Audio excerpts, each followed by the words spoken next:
Assalamualaikum dan selamat malam. Okay, hari ini kita akan bincangkan berkaitan artikel 2, ya, iaitu Theorizing Strategic Human Resource Development, Thinking Financial Performance and Sustainable Competitive Advantage. Okay, first ni saya punya infografik. Okay. Dalam infografik saya ni saya masukkan problem statement dan sedikit huraian, dan ada literature review and critique dan ada huraian. Okey, dan saya masukkan juga strategic HR and strategic HRD dan huraian, dan saya sertakan gambar. Boleh nampak dengan jelas kan? Boleh. Okey, dan yang terakhir ada implication dan huraian. Okey, ini saya punya reflection. Okey, saya baca dulu. Astaga, typo.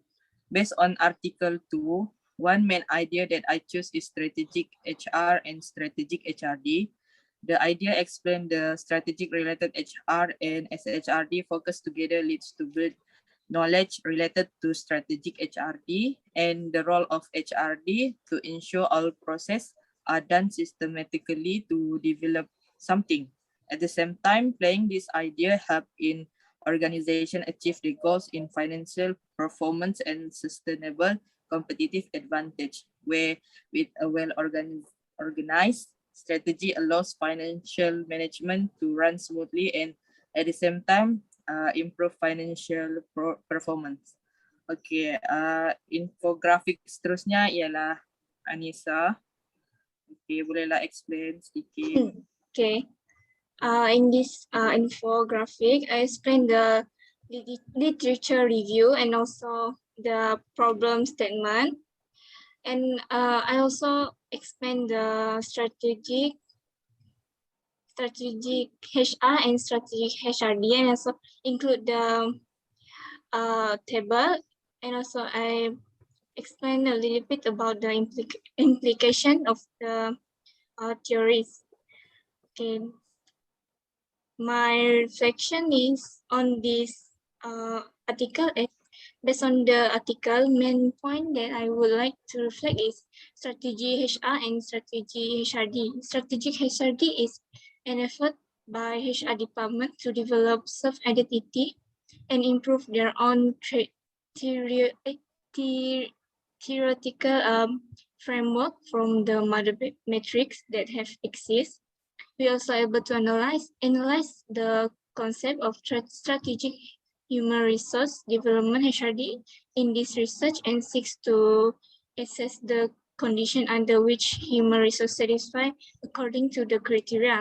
In this article, the claim of the new concept and model is of strategic HRD fit the criteria for HRD as a source of sustainable competitive advantage. Next. Okay. Next is Jen. Okay, Jen. Nampak tak Jen? Okay. This is my infographic mind map lah.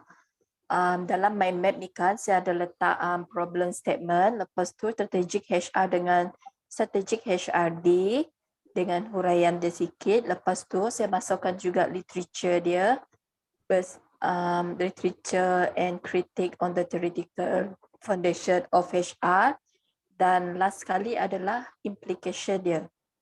Okay, next adalah saya punya reflection. Okay, saya baca. Based on the article, one main point idea that I will choose is learning paradigm. Learning paradigm. Share the dominant with performance paradigm in the area of theoretical foundation of HRD. The learning paradigm will use various learning concepts need to find identity through linkage to strategic result and method matching with the strategic process so that it can be direct effect on the bottom line of organization, individual, and nation. For example, when the various learning were used in the organization, it can help the employees to get a better result because they can achieve the goal. The employees will sharing the process, interact to each other, and make sure that everyone get through the learning process to have a good result performance. Okay, that's all. Seterusnya, Thank you, Jen. Okay, sama-sama. seterusnya apa ni? Okay, Leong. Okay.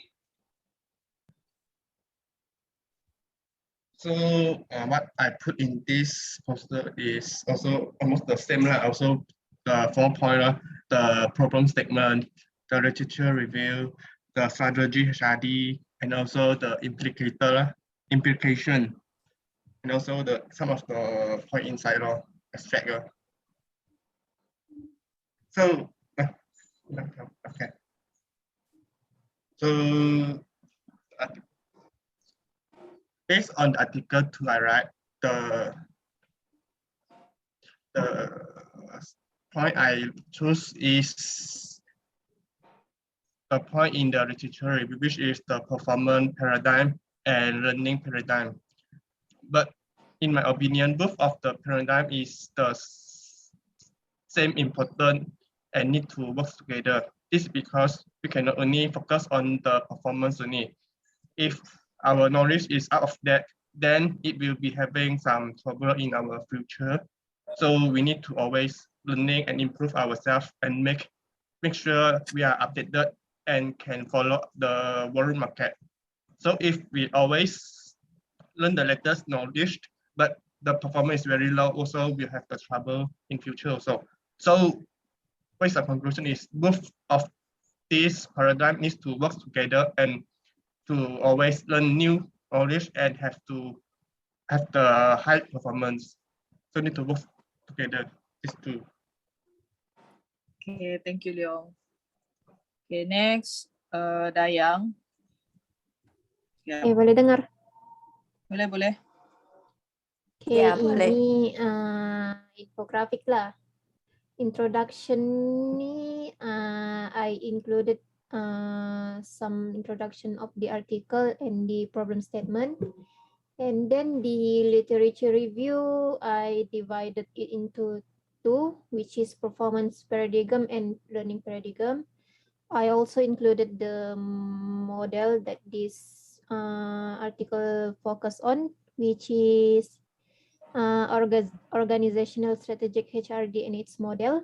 And then lastly, I also put the implication.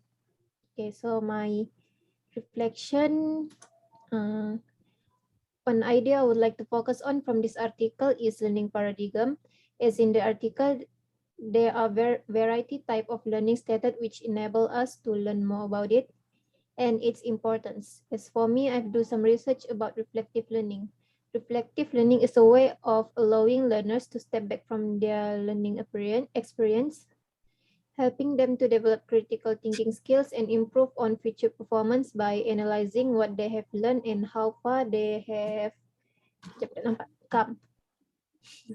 Okay. Okay, thank you semuanya. Okay, kita pergi dengan dia punya instruction, dia punya rubrik. Okay, boleh tengoklah. Lepas tu nanti kita akan pilih siapa yang punya apa ni grafik yang paling terbaik lah. Okay, boleh nampak kah? Boleh. Okay, tengok dulu lah. Apa yang patut, rasa-rasa siapa yang mencapai semua kriteria yang ada di sini di dalam rubrik. Okay. Okay. Sudahkah? Ya. Okay, yang seterusnya yang apa ni rubrik untuk reflection. Okay. Macam yang artikel 1 jugalah. Okay. Rasanya semua sudah tahulah kan? Okay. Okay, kamu rasa siapa yang paling terbaik dia punya artikel, dia punya infografik. Oke, saya lah dulu. Kalau saya pilih infografik Dayang. Ya, Dayang. Tapi reflection tuh saya pilih Leong punya. Bolehkah? Entah. Kita Cannot sebenarnya cannot. kita Okay. sebenarnya kan just pilih infografik saja sebab Yeah. markah Oh, kumpulan yes. adalah infografik. Untuk Okay. reflection tu adalah individual. Paham. Oke, Ya. kalau infografik saya pilih Leong. Dayang, sorry, salah. Oke, saya pilih Dayang punya infografik. Oke, yang lain? Kalau saya Dayang? pun pilih Dayang juga. Kalau saya pilih Harry Leong. Ya, macam kejap. Kalau saya Ya, macam sebab dia punya Antara macam biarpun simple kan tapi dia macam lain daripada yang lain. Lepas tu semua isi pun ada. Oke, boleh juga. Nisa? Sama. ya, saya confuse antara Dayang ataupun Leong. dengan Leong. Sekejap. Saya pun Ya. macam Tapi isi ya, tapi macam si Leong macam banyak sikit huraian dia kan. iya dia Dia macam macam ada bahagi-bahagi. Tersusun lah, tersusun. Ya, Ya, dia macam ada tersusun, explain. macam bahagi. Ya, dia explain, huraikan. Kan? Oke. Ya, Leong? Setuju? Setuju kali. setuju. Kami pilih Only I Leong. choose the Dayang one. Pilih diri sendiri lah, Leong. Atau majority? Yakin. Mind map more Harry. more tersusun Iya. and Ya. easy to read. Dia punya info, Ya, dia punya information pun macam lengkap lah. Macam lengkap. Ya, kita senang dibaca. Ya. Oke, jadi semua setujulah Leong punya infografik kita pilih. iya. Ya. Oke. Sorry. So, Tania Leong. Oke. Congrats. Thank you. Oke. So, Oke, sampai sini saja perbincangan kita. Nanti saya akan upload dan saya akan inform kamu semua lah kalau saya sudah upload. Oke, thank you kerjasama semuanya. Oke, Thank that's you. all for tonight. Oke, thank Thank you. you, leader.